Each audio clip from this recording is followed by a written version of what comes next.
Hello, everyone, and a very warm welcome to today's sessions organized by Asia Society Australia.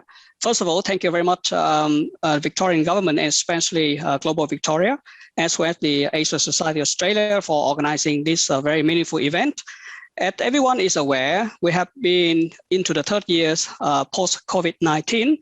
And from the supply chain perspective, we have seen still quite lots of bottlenecks and issue on the way. So today we have the pleasure of having three prominent panelists to our discussion. And I would like to start with Ms. Ninh Bui, who is currently the Director of Employers Bureau Activity of Vietnam Chamber of Commerce and Industry. Ninh, very good to have you today. Thank you very much for your time. And at the representative association, peak body association for the business in Vietnam, what have you seen in the past 12 months, the situation with regard to the overall trade between Australia and Vietnam? Good afternoon, everybody, and thanks, Dr. Vinh, for the questions. And first of all, thanks ASEAN Society of Australia for inviting me to join this very interesting event. You may know that in Asia, ASEAN regions, Vietnam was one of the fast-growing trade market of Australia, with the annual growth is about 12%. And despite the global challenges, the long-term outlook for Vietnam and Australia trade and business relationships remains very positive. And the import-export turnover between Vietnam and Australia hit a record high of $12.4 billion for the first time in 2021. Marking a rise of nearby 50% compared to 2020. It's very impressive figures. And in 2021, the export from Vietnam to Australia is reached about $4.45 billion, an increase of 23%, while the import from Australia to Vietnam stood at around $7.95 billion. It's the annual rise of 70%. With that level of trade volume, Vietnam became the 12th largest trading partner of Australia, and for Vietnam, Australia was the 10th biggest trading partner. I think it's very nice information. And according to the analysis done by the Vietnam Trade Office in Australia, despite the negative impacts of COVID-19 pandemics, the majority of exports to the Australian market enjoy impressive growth. The export turnover of raw material and fuels experienced the significant growth in comparison with the year of 2020, and the exports such as the apparel and footwear, machinery, and spare parts continue to increase very good, especially the textile and garment sector, which enjoyed a growth rate up to more than 40%. And for the turnover of key Vietnamese exports, such as the agriculture, those product or fisheries product also outperformed with the previous year. We can highlight some product that had a very impressive export, such as pepper. It's increased about 42%, followed by rice, vegetable, and fruits, and seafood with the number of increase up to 34%, 28% or 60%. So this can, and from the import perspective, this can be seen as Australia is a very reliable supplier of the services and raw materials that Vietnamese exporter requires. And Australian consumers enjoy very high quality Vietnamese product in their homes and workplace. So there is therefore the huge potential to take this relationship even further when the two countries emerged from the COVID-19. And furthermore, there is a bright future ahead for the trade between the both countries this year, because the two nations are now the members of some new generation trade agreement, such as the CPTPP, Comprehensive and Progressive Agreement for Trans-Pacific Partnership, and the RCEP, the Regional Comprehensive Economic Partnership. In addition, the both sides also have, last year I remember, the both sides have completed the Enhanced Economic Engagement Strategy, which outlines the roadmap to increase the trade and investment opportunity between the two countries. So that is very, very general information about the trade between Vietnam and Australia, and there's some many opportunity in industry for both countries, such as the food and beverage, agri-business, education and training, healthcare, medical, mining and resources, infrastructure, building and construction, aviation, machinery and services, ICT, and tourism, etc. So that is a very information as plans between the trades. Yeah. Thank you so much, Ninh, for that very informative brief of the statistics of trade between Australia and Vietnam. And I'm sure everyone agree that, between the two countries, based on the statistics and information that Ninh provided, there is still a lot of room for, for improvements in terms of trading between the two countries. And given that magnitude of trade, it seems that the supply chains plays a very important role. And we have seen in the past 2 years over the pandemic, how important supply chains management play in terms of promoting and enhancing and keeping supply chain effective and efficient. So from that perspective, I'd like to invite our next panelist, Megan. Megan, so as a supply chain director of the global leading, global TMX supply chain consultancy firms based both in Australia as well as Vietnam, from both sides, what is your view regarding what are the major sector of trade in which supply chain bottleneck have occurred as a result of the pandemic, both from Australia as well from Vietnam, where you are currently based? Thank you, Dr. Vinh, and good afternoon, everyone. It's a pleasure to be here today. Well, I think as Ms. Ninh outlined, there is quite a diverse range of sectors that are engaged in trade between Australia and Vietnam. So I think coming out of Vietnam, we're seeing a lot of electronics, consumer goods, apparel and footwear, but also other products such as agricultural products, fruits, vegetables and seafood. So across that range, there's a very diverse mix of supply chains that are involved. And then coming out of Australia, we have products such as fuel, metals, minerals, which is a slightly different supply chain again. But certainly through the pandemic, we've seen that supply chains across the board have been impacted, and we've seen impacts to all sectors. And largely, I think the pattern between Vietnam and Australia has followed, what emerged as a global pattern early in the pandemic. In 2020, Vietnam was largely impacted by congestion in shipping around the world, with lockdowns globally causing backlogs of moving freight and massive changes to vessel schedules and congestion in getting ships unloaded and getting empty containers repositioned and so on. So whilst domestically through that first phase of the pandemic, Vietnam was very open and operating in terms of factories, it was impacted by that global trend, which had a very big impact on customers in Australia trying to move freight out of Vietnam. We saw shipping rates increase dramatically.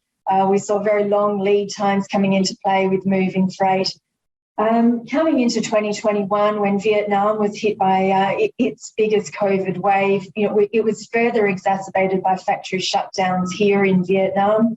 And moving product through Vietnam and actually maintaining levels of production also became very challenging for organisations. So collectively, we've certainly seen quite a few bottlenecks coming out through the pandemic. And whilst the situation is easing and Vietnam's factories are back operating, we are still seeing some impacts from the global shipping situation, which is likely to continue for at least a few months yet.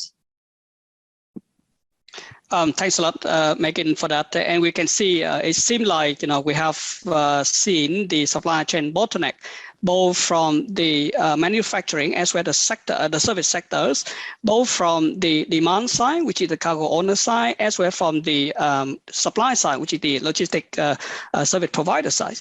So I'd like now to direct the next question to Shams. So based on the bottleneck that Megan has identified, in your view, how can Australian businesses address the bottlenecks and make their supply chain more resilient? And in particular, how should Australian business prepare and respond to address those bottlenecks? Thanks very much, Vin. And thank you, everyone. And it's a pleasure to be here with you this afternoon on this webinar. As Megan has identified a few bottlenecks and also been highlighted by Vin. And yes, I mean, these are the outcomes of the impact of COVID-19 pandemic and a congestion, loading and unloading and things like that. And obviously, Megan has also mentioned that this has impacted on the lead time. Lead time has become much more longer, and obviously it has impacted on the service of that these organizations and the businesses are is providing. And how organization and businesses can become resilient because of these impacts of COVID-19 pandemic, for example. I'm pretty sure that those who are attending this webinar, they are pretty much aware of what supply chain resilience mean to them. Nonetheless, maybe it isn't worthwhile to highlight once again what we mean by supply chain resilience in this particular context before I actually respond to what Vin has mentioned, that how the Australian businesses should be prepared. Resilient, perhaps in this particular context, can be understood as a competence necessary for responding to unprecedented challenges, and COVID-19 is one of those unprecedented challenges, and therefore it needs to be the supply chain ability to be prepared for unexpected risk event, respond and recovering quickly and return to the original situation, or grow by moving to a new business for more desirable state. And obviously the purpose of these, or the objective of these, is to increase the customer service, market share, and financial performance, and so on. In other words, what I would say that from an Australian perspective, that the resilience could be looked at, as well as from the Vietnam perspective as well, could be looked at in terms of 3 R's perhaps. And one of these is the readiness and the response and the recovery and growth. And of course, we got to ask ourselves the question that whether we were prepared for this pandemic, which is COVID-19. And or else we could say that there's a natural calamities that we have seen in Japan, for example, tsunami. Were they prepared for that? No, we're not prepared for that. And this readiness or the preparedness is so important in this particular case. And then obviously comes the how do we respond and how do we recover and things like that. Let me just give you an example that what happens in Australia with a very day-to-day simple product, day-to-day usable product like toilet roll and hand sanitizer. We ran out of all this. There was a shortage and there was a panic. And not only that, I mean, the panic in turn actually contributed to the shortage as well. And obviously, how do you respond? There are different strategies that the businesses can use. And obviously, like, for example, how do we make supply chain flexible? or the flexibility? In other words, if there is a congestion, do you have the alternative sourcing? Do you have alternative route? Do you have alternative transport system or not? So that's how we can understand in this particular case of congestion that how flexibility can help us. What sort of, Ninh has identified and also described and given us some of the statistics, and we can see that there's quite a bit of a balance between the trade between two countries, and therefore the collaboration is an important aspect as well in terms of mitigating those adverse impact or making sustainable supply chain more sustainable from resilient perspective. Visibility is another aspect, and being response, in other words, the quick response would be an important aspect. Creating redundancy, in other words, creating a buffer or a stock or use of technology like artificial intelligence or 3D printing or reshoring manufacturing. So these are all some of the strategies, but we need to figure out which strategy perhaps would fit better for all these different phases of building capability with respect to readiness or with respect to responsiveness or in the stage of recovery. Let me just take you with one of the examples, which is petroleum, which is considered to be a critical sector in Australia. And it is also critical from the national security perspective. Would you imagine that Australia keeps or maintains stock of only 3 weeks stock? And it is for across all products like petrol, like diesel, like aviation fuel. And interesting that that is in case of any event occurring, that what we see in the energy sector now, what is being experienced in Europe right now. It is unprecedented, and they're looking for alternative sources of energy right now. What would happen if those kind of event occurs? It is a disruption that we are talking about.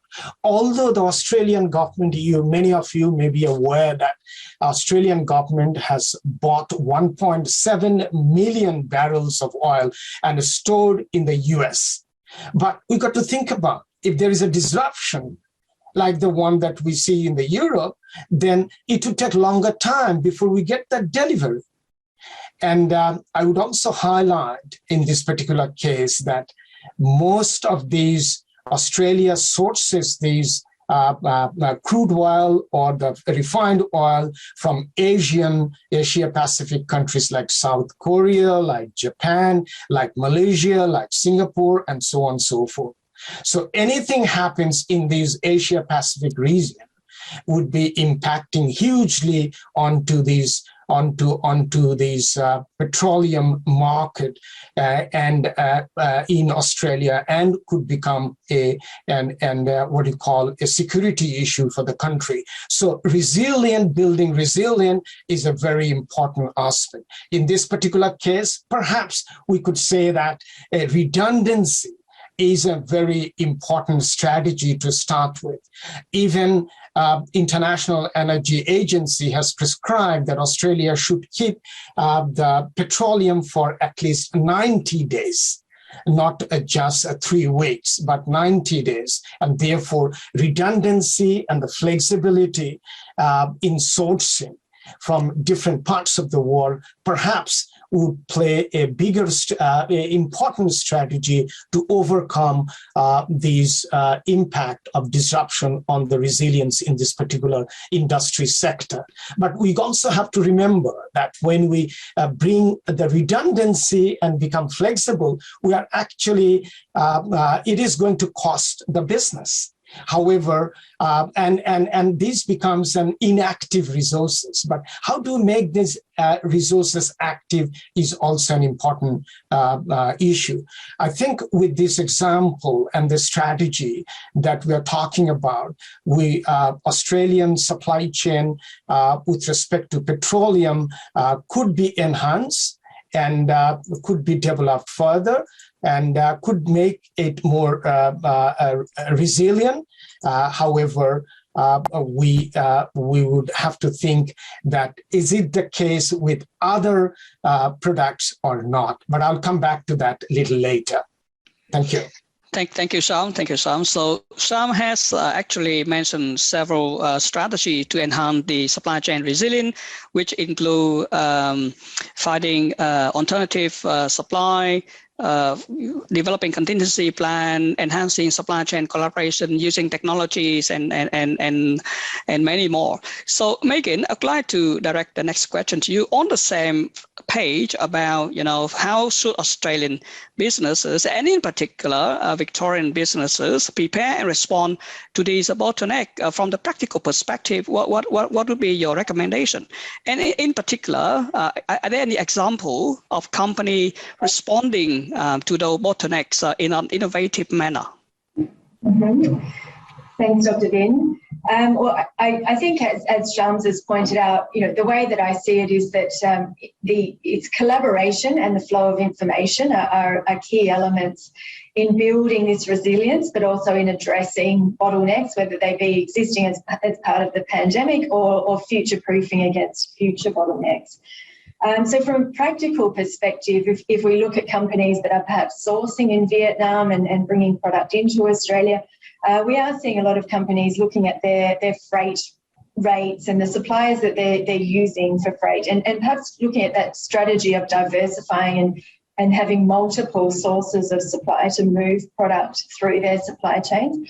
And that includes looking at, with those suppliers, do they have options to change the port that they're processing through? For example, in Vietnam last year, we saw a very big impact in the south from lockdowns.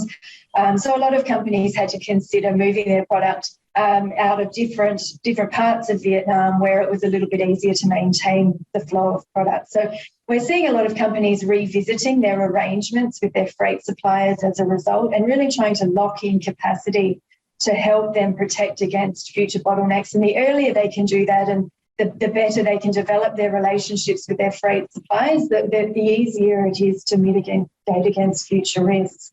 But I think on the other side, with the flow of information, what we are seeing is a huge increasing focus on technology as a means of providing visibility across the entire supply chain.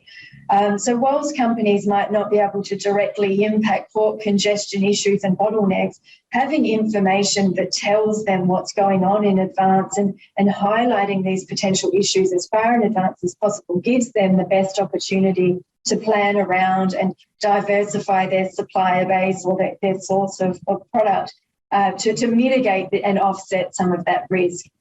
So in terms of innovation, we are seeing a lot of companies investing in technology solutions that provide them that visibility from origin right through to destination. But we're also seeing the 3PL industry and the shipping companies themselves are really recognising that need. And we're seeing a lot more integrated platform-based technology coming into play, as opposed to that more siloed view of looking at different elements of the supply chain individually. The solutions are emerging to show that real end-to-end perspective that companies need to plan and build resilience into their supply chains. Thanks a lot, Megan, for that comprehensive answer. And the way I see it is that both Shyam and Megan actually highlighted the importance of having contingency, having the alternative supply. So diversification is extremely important. And part of the diversification is finding alternative supplier is not probably within the country, but can also be in another country as well to diversify the source of supply or the sourcing country, so to speak. So on that note, I'd like now to direct the next question to Ninh from VCCI. So increasingly, given the magnitude of trade between Australia and Vietnam, Vietnam has been considered as the alternative source of sourcing country. So having the business from Australia going to Vietnam to do business over there, what are the common practices when doing business in Vietnam that an overseas business from Australia, from Victoria, for example, should pay attention in order to be successful in the Vietnamese market? thanks, Vinh, for the very interesting and it's the large questions. I think we can spend a lot of time talking about this topic. But as we know, Vietnam is going to implement a biggest recovery program ever, in which one of the objectives is to attract and welcome more foreign trade partner and investment to Vietnam. So, and VCCI in Ho Chi Minh City, last year we also has published a book on doing business in Vietnam to assist you all to do business here. And we can share it with you later. But to respond to your questions, I would like to share something that I think is maybe very typical practice and I can help you doing business in Vietnam. Because Vietnam is a developing country, so the administrative system is still quite very bureaucratic, to be honest. So, however, please keep calm and be patient. Language is does not a master, but when you do business with the Vietnamese partner, but if you set up the business in Vietnam and you have to work with the state-owned company or the government authority, you should arrange the interpreter, or you should have a local staff who know very well about your business when you do deal with the local partners. And for the working with Vietnamese people are they very polite. They always smile and agree with you, even if in fact they may not fully understand what you have just said. But if you be more open, it will create a very maybe a comfortable atmosphere, and your partner will be more active in talking to you about the relevant issues. And in response, you also should maintain a welcoming attitude to them. I think the most important thing is that in negotiating with the Vietnamese people is the persistencies. And during the meeting, Vietnamese people often say that we will consider, we will give you the answer later. And so if you need to decide earlier, it's better to send on the necessary document, the information before the meeting. And if you work with the Vietnamese government authority, with Vietnamese agency, you should translate on the document into Vietnamese, like I shared before, the language barriers. And one to the last thing I want to mention in this webinar is the relationship. The relationship in Vietnam is very important factor determining the success of business cooperation in Vietnam. So you should always invest time in building the good relationship with both personally and professionally.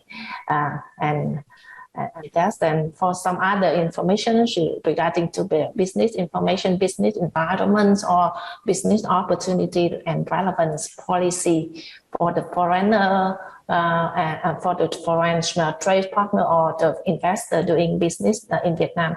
I can share it with you at the chat box. The book with about 150 pages for your information. And if you have need any further question, you can send it to Mr. Vinh, to James, or to me, because this is very, very broad and very large, and due to the time limitation, time constraints, we cannot talk too much here. Yeah. Thanks a lot, Ms. Ninh, for those useful tips and practices of doing business successfully in Vietnam. And I noticed that Asia Society has already posted the link to the VCCI report that Ninh mentioned just now, doing business with Vietnam. So audience, please feel free to access the chat box and download the report. Thank you, Ninh, once again. Now, across the conversation so far, we have seen that the very important issue here is a supply chain resilience. But like in many other business, the role of government's support is extremely important in any kinds of business. So the next question I would like to direct to both Megan and Ninh is there any government support currently from Vietnamese government to enhance the supply chain resilience of businesses? So perhaps, Megan, if you don't mind to go first. Yes, sure, Dr. Vinh. So yes, there is. I think what we're seeing is as Ms. Ninh said, there is a focus on attracting foreign investment into Vietnam, and a large part of that is demonstrating that there is the supply chain capability within Vietnam to handle the growth to be a source of manufacturing. So that incentive is coming in multiple ways. There are certainly financial incentives in play, with different locations having slightly different structure around that. But it's beyond cost. It also comes down to having the right infrastructure in place to support growth within the country. And certainly what we're seeing is that there is a lot of focus from government at all levels on developing a really efficient supply chain infrastructure in Vietnam. So that's looking at across the board at things like road connectivity, port developments, airport developments, and also rail connectivity.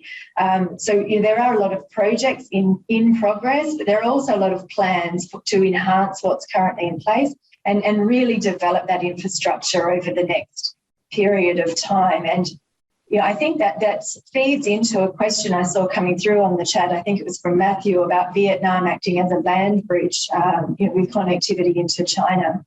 And certainly through the pandemic, we have seen that with a lot of companies trying to employ that strategy of bringing product down from China into Vietnam and shipping out of Vietnam as an alternate port location, just given the congestion of some of the major ports in China. But what we see happening over the next 10, 15 years is as that infrastructure develops in Vietnam, that will become a much more common practice, with Vietnam having that opportunity to really act as a connectivity between China and the rest of ASEAN, but also with its increasing port infrastructure as a gateway to the rest of the world as well. So it is a very critical topic and one that's certainly getting a lot of traction at the moment. Thanks a lot, Megan. What about your views, Ninh? Yeah, that's why Megan share that like other countries, the pandemic has forced government to issue the huge stimulus package at the time at the expenses of the fiscal discipline and rising level of public debt, and to get the economy back on the track. So most government prioritize improving the medical facility, welfare program, investment in infrastructure, and immediate support for hard-hit sector of the economy. I cannot share very specifically on the supply chain because the Megan has already shared. But obvious, I just shared some of the very general information in terms of the support from the government to the recover. For the recovery program.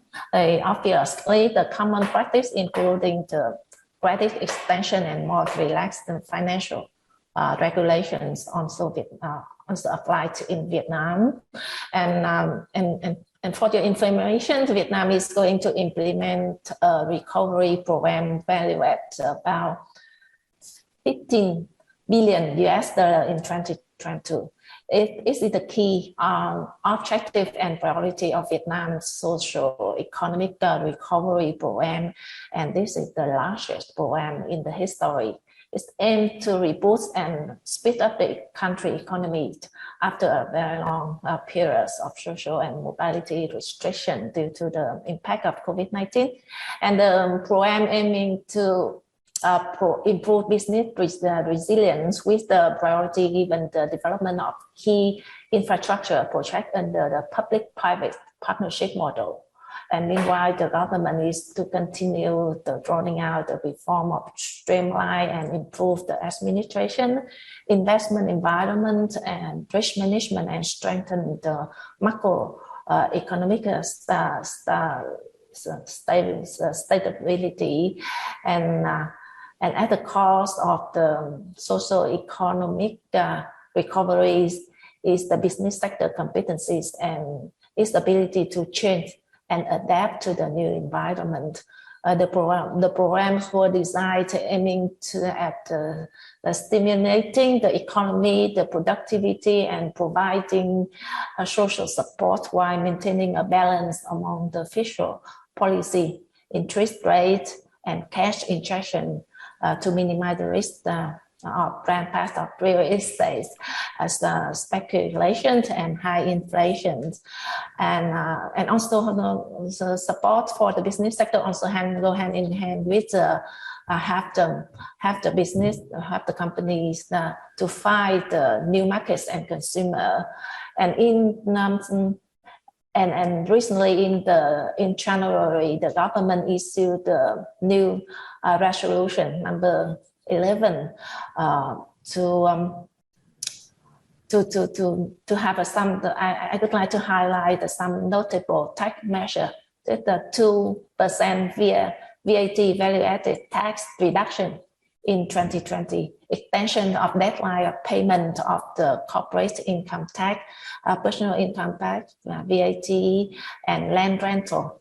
30% of reduction of land rental for 2022, which are applicable to tenants that meet both the following condition. First, the tenant lease the land directly from the government under the decisions or contract or certificate of land use right and make annual land rental payments, and the tenant suffer the business suspension due to COVID-19, and also the tax deductions of certain expenses for COVID prevention, 50% reduction of registration fee for whom who want to set up their business in Vietnam from in industries of automobiles manufacture and assemble locally, and 15% reduction of environment protection fee and some other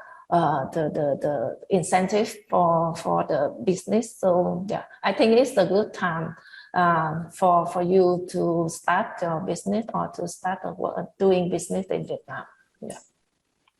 Thanks a lot, Megan, and Ninh for the comprehensive response to that question. And it looked like, and it sounded like from your response, that the Vietnamese government in particular has provided a lot of support to help businesses to ride over the challenges of COVID-19 pandemic and enhance their resiliency. So on this note, I'd like to draw your attention as well to questions in the chat box from Mr. Choi Kon, which is also about the government support here. So the question is, had the COVID experience shown policy makers that 3 decades of focus on efficiency, effectiveness, offshoring, and centralization have put too much weight in the market addressing the resilient challenge? So does it then mean government need to take a greater role in resilient policy? So John, I think part of questions, the answer to that question has already been covered by both Megan and Ninh, but Megan in particular, would you like to add something else to that? Yes, sure. So no, I do think so. I think the pandemic has certainly highlighted that, at all levels, corporate and government, that supply chain resilience must be addressed for ongoing economic growth and to stop that the huge disruption to economies that we've seen from unprecedented events in the past. So I would certainly say that yes, governments across the world, but in this instance, both at the Australian level and the Vietnamese level, do need to focus on maintaining resilience in supply chains to keep product moving, in order to keep economies progressing and growing across the region as well. Thank you, Megan. Ninh, would you like to add some to that?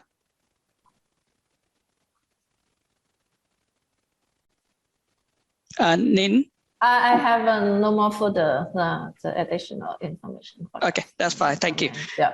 Sure. So, so far we have seen that both from the Australian as well as Vietnamese government perspective, lots of support has been designed and implemented to help businesses. So on that note, my next question to the panel and especially to Sam is, how can the government of Australia and Vietnam work more closely on supply chain resilience across their respective businesses. And in particular, because you have previously mentioned about diversification as one of the strategy to address the supply chain bottleneck. So why is diversification important from the Australian perspective, and what makes Vietnam relevant then?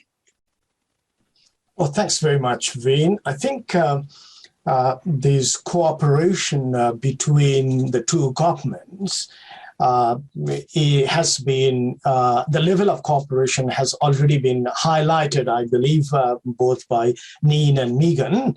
And they actually provided a lot of insights into why this cooperation is so important. I'd like to just, in terms of cooperation and collaboration, that I would like to highlight that, yes, there is a lot of incentive coming from the Vietnamese government. There's a lot of incentive coming from the Australian government to make the supply chain more resilient, for example. But what's happening with the business community? And that is an important aspect. My earlier example that I've given was from a buyer's perspective. But here, Vietnam, as a supplier organization, supplying country, has got a role to play in order to minimize the adverse impact and therefore make the supply chain more resilient. And one of the major things that I must say, which also Megan and partly Ninh has also touched upon, which is the collaboration or the partnership, whether it is between the two governments or between the businesses, no matter what, collaboration is the key, actually, that to make these supply chain between Vietnam and Australia much more resilient. Why is it? Because collaboration has got a number of facets, if you like. If businesses are more collaborative, then the visibility would be better. There would be better understanding, and therefore, as Megan has also pointed out, that information flow would be better. And we all know exactly what's actually happening on the other end of the supply chain, and therefore we would be able to make a better decision and inform decision, and that therefore we'll be able to be much more flexible, for example. And the flexibility gives us the ways of developing, the issues with respect to diversification. And diversification with respect to products, diversification with respect to the processes in terms of the routing and the routes of processing or the shipping processes that we are talking about here. And therefore, the collaboration has got a huge impact on the readiness that I mentioned, of the readiness capability, which is necessary to build the resilience, and the flexibility for getting into the diversification of the product and the processes. And with all this, I think we would be able to make our supply chain much more responsive, and which is so important for us. I think, therefore, it is on one hand, yes, both governments are putting a lot of resources in order to streamline the supply chain process, but also businesses has to come forward, business has to collaborate in order to make these supply chain more resilient. Thanks a lot, Sam, for that. And you summarized so well regarding, the supply chain resilience strategy, which encompasses as well the aspect of collaboration, and it's not really collaboration between members of the supply chain, but also between governments across the country as well. Thanks for that, Sam. So, in given the time right now, I would like now to draw your attention to the very last aspect. We have done great so far. So for each of the panelists, if you can provide us, in a very succinct manner, no more than 1 minute each, what are the lessons learned from the last 2 years when it comes to supply chain resilience, and what do you see on the horizon? So maybe we can start with Ninh. Yeah, I think what talking about the lesson learned that Dr. Sham Rahman, he's already summarized and recap everything. There is two, I think there is two keywords. First, diversification, flexibility, and collaboration. And for the horizon for the future, I think there, like I shared the information, there is a lot of the opportunity when the government put the effort for the recovery program. So, and especially to support the business, there is a lot of opportunity for the business. Thank you, Ninh. Thanks a lot for that. Yep, thank you. What about you, Megan? I agree in terms of the lessons learned. I think the other big lesson is now is the time to prepare for the next disruption. Once the disruption occurs, it's too late. So, for companies, considering diversification as a strategy or wanting to build resilience, now is the time to start doing the due diligence and the planning to have a strategy in place and be prepared for anything. We've seen that supply chains can be drastically impacted by major events. So being ready is the key. Thank you, Megan. That's a very strong, clear message. Get it ready. We have known what happened already. We have learned the lessons. So now we need to implement the strategy to prepare us well for the next round of disruption. Thank you, Megan. What about you, Shams? Just quickly, Vin, I think what Ninh and Megan has already mentioned, I agree with all that. And but I'd like to say this, that yes, we have to be prepared, we have to be responsive, and we have to recover from to make the supply chain resilient. But we must, if all the supply chains around the world try to do this, because we now know that we have to prepare, and therefore all of them, how do we then become competitive? And because for doing this, we need resources. And one thing that I have already mentioned earlier, I would like to emphasize here as well, that yes, to make the supply chain resilient, we got to allocate resources. And therefore, those resources would remain as a passive resources. And we got to make them active resources to become and remain competitive. That's the first one. Second one is, the world has become, the global business has become much more vulnerable than ever before, both by man-made disaster and by natural phenomenon, which is the climate change. And therefore, I believe that the businesses must be vigilant in the future to see what's coming from the man-made and the natural disruptive disaster, and build resilient capability accordingly. Thank you.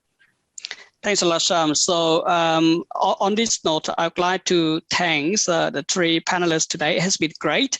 Thanks so much for sharing your experience and for your dedication today.